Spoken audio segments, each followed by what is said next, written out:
All right, guys. Hello. Welcome to the first episode of RV Eats with Jeni. So, the point of this series is that when we started this journey, I wanted to make sure we were still staying healthy.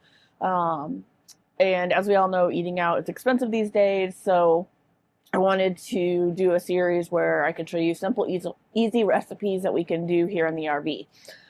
If you live in an RV, you know storage is one of the factors. So, uh, everything I'm going to be showing you today and in future videos is stuff that is really simple, fits into RV life, and doesn't take up a whole lot of space. So the video today is going to be on what's called Chaffles. So I have celiac disease, and so one of the struggles that I have is finding bread products that are worth a darn. If you have celiac or are gluten-free, you know our bread out there is questionable. It's great for toasts and stuff like that, but as far as like other things, not so great. So I discovered these several years ago. Today I'm going to make just a basic chaffle recipe, but the reason I love these is that you can then customize them for whatever you need. So I will often use them for taco shells or pizza crust. You can make them sweet by adding like cinnamon, sugar, those type of things. So they're really versatile. And then you can make a bunch of them ahead of time. They freeze really well. So when you want them, you can just take them out, put them in the microwave for a couple seconds, heat them up. So it's something really nice to have on hand, especially for like when you're traveling and those type of things. But today we're just going to focus on the basic chaffle recipe. Traditionally, chaffles are kind of just egg and cheese. This one's a little bit different. I tried to find the recipe. This is not my recipe. I tried to find the recipe where I originally got this. I thought I had it on my Pinterest. Couldn't really find it. So this is not my recipe. So this is yours. Thank you very much. So we are going to start off with ingredients. So first, big thing with chaffles is, again, your cheese. This one we're going to use mozzarella, because we really just want it to kind of have a very basic flavor that we can customize for whatever we want. You're going to have 2 eggs. You're going to have mayonnaise. Do not try to use Miracle Whip with these. I tried and it was awful. You want the real thing, real mayo. Baking powder, almond flour, and then we'll add a little bit of water. If you're going to make them sweet, again, there's other things you can add, but this is just the basics. So we're going to start off by scrambling our eggs. I'm weird, and I like to scramble my eggs separately from everything else in the bowl, just to make sure that those egg whites and egg yolks are consistent, so that you don't get huge chunks of yolk or anything. So just get those nice and beat up, and then we're going to add that to our main bowl. All right. To this, we are going to incorporate half a cup of mayo. Again, do not use Miracle Whip for this, guys. It changes the fat consistency, and when you use Miracle Whip, and so when you try to put these in your waffle maker, they just end up being really runny and not so great. So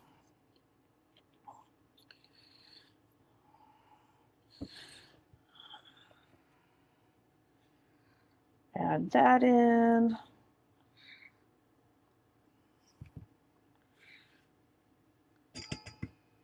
All right. And then next we're going to add our almond flour.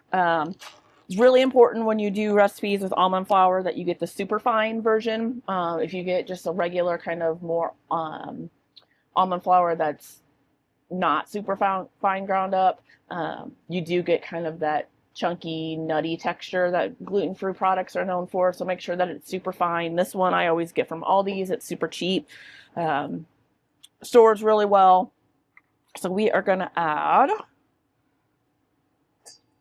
a 1/4 cup.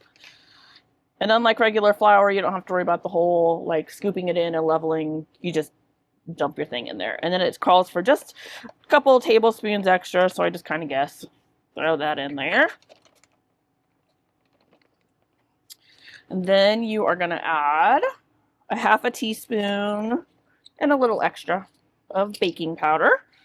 This is going to help them rise in your waffle maker.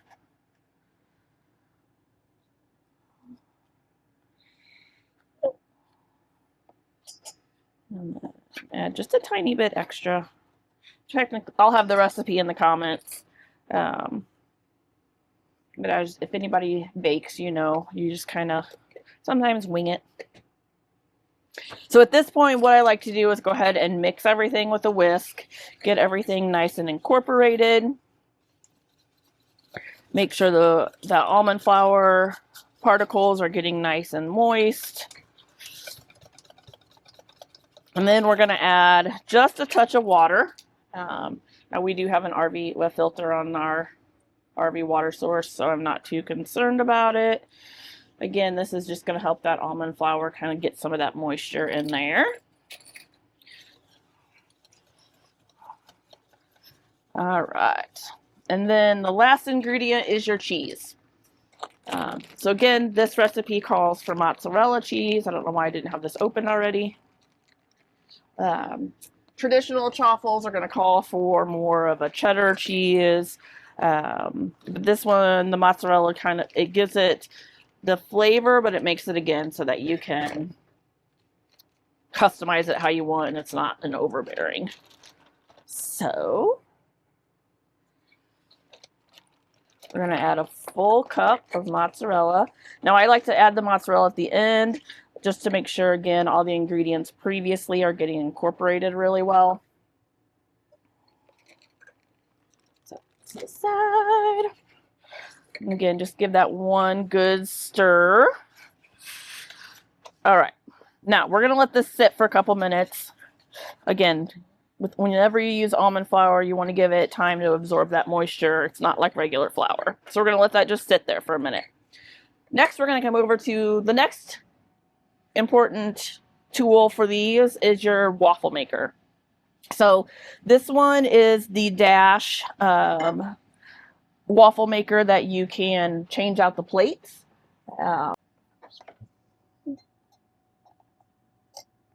It's been a hot minute. There we go. All right. So this is the case that it comes in. It does come with some flat ones so that you can make like eggs, pancakes, those type of things. And then it does come with a specialty one, a little heart for the bottom. So you can make some little heart special regular waffles if you wanted to. All right, so we're going to let this get nice and hot. You can melt a little bit of butter, kind of use a brush to get it a little bit extra crispy. I've lost my brushes somewhere, so I'm not going to worry about it today. You could use like spray Pam as well. I try not to use the spray stuff because it freaks me out, but there is that option. So if you notice, I'm actually going to move this over here to on top of the stove. This is a little butcher block we bought that covers our stove. So kind of creates extra space.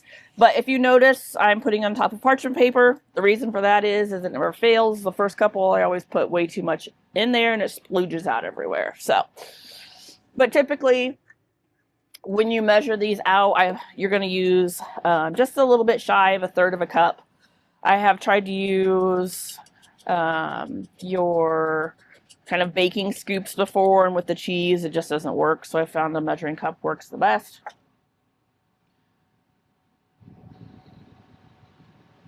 So give that just a couple more seconds to heat up.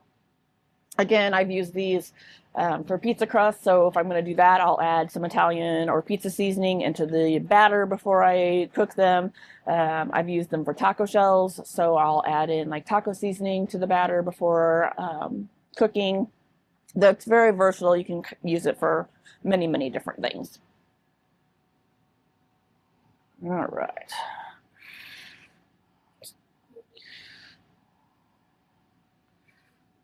So, like I said, the first one's always kind of a guess.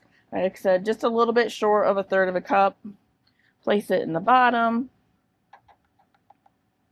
I'm going to smooth it out so that it gets into all the crevices.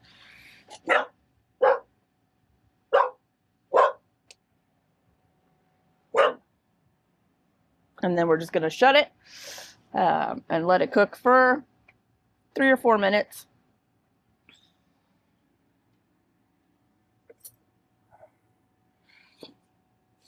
And like I said, these are great. You can use them fresh or you can freeze them so you have them on hand.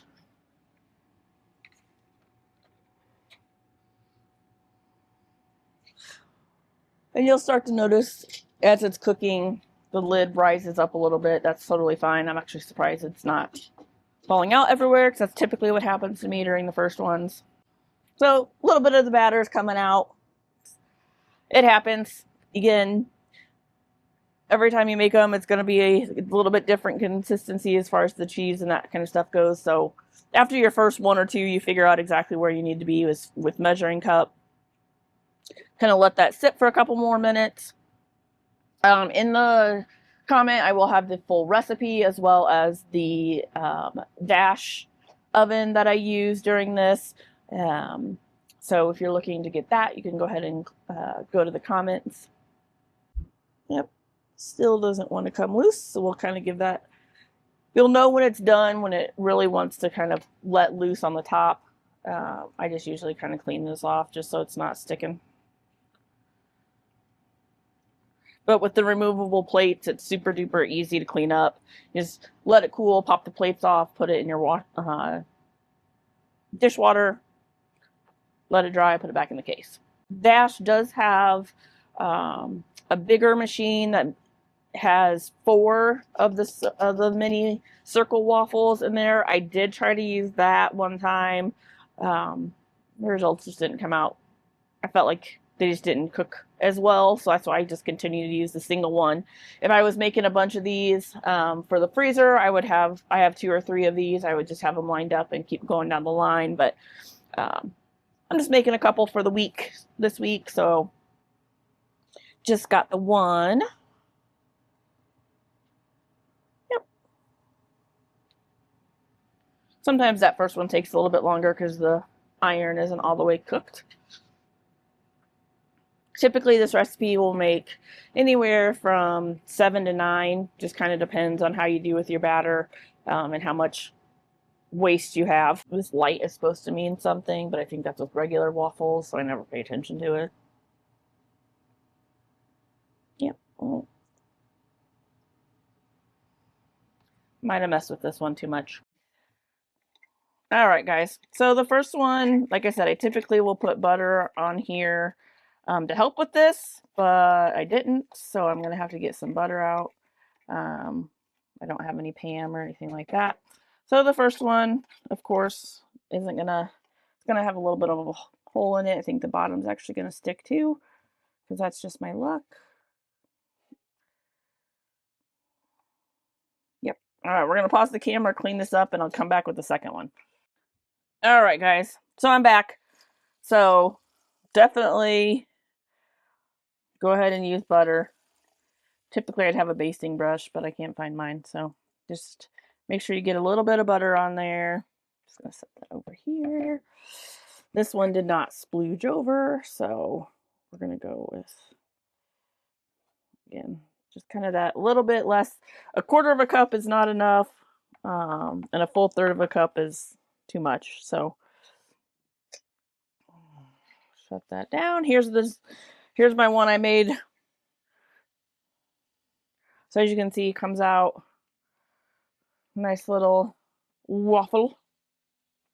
So I said I has used these for taco shells and pizza crust. I also will use them for buns, for hamburgers, grilled sandwiches.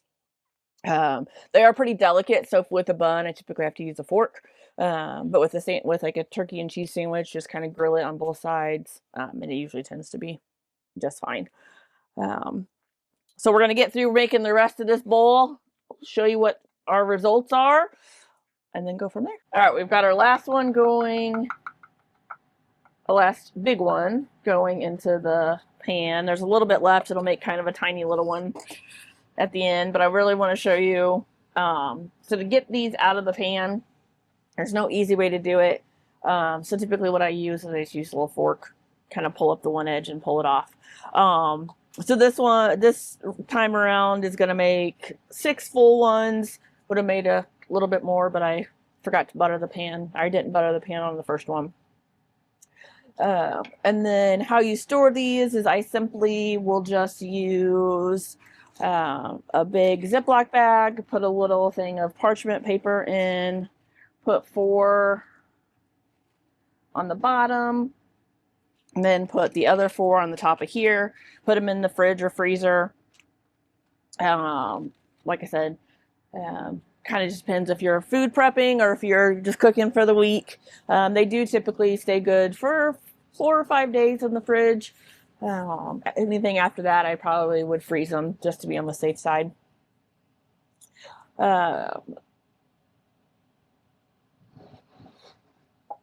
Give this, like I said, they take about anywhere from 4 to 5 minutes to cook. Just kind of depends on how much batter you put in there. All right, let's check on this last one. Oh yeah. So what I do is I just take the fork, kind of pull one end up, use the fork to get underneath of it, sit it on the plate, let it cool. I'm just going to throw this last little bit in here. It won't be a full one, but I don't want to waste it because that's wasteful. So just that little bit. There's enough butter on here from the previous ones. I'm not going to worry too much about it being. All right, so while we let that last little one cook and these two cool, as you can see, just a little bit of dishes, which for RV life is amazing. Once the dash cools down, I'll use these buttons to pop the plates off. They go in soapy water. They're super easy, excuse me. Next week, we are going to be featuring a 1-pot dish, chicken ranch pasta. So, and I'll be showcasing the pots and pans that we found that have been absolutely wonderful for RV. They have this detachable handles. So they store really easy. So I'm going to finish this up, get my dishes done. I hope you guys enjoyed this first series. Make sure you like and subscribe and leave a comment so we know that you're there. Let us know if you have any suggestions. And I'll see you next time on RV Eats with Jeni.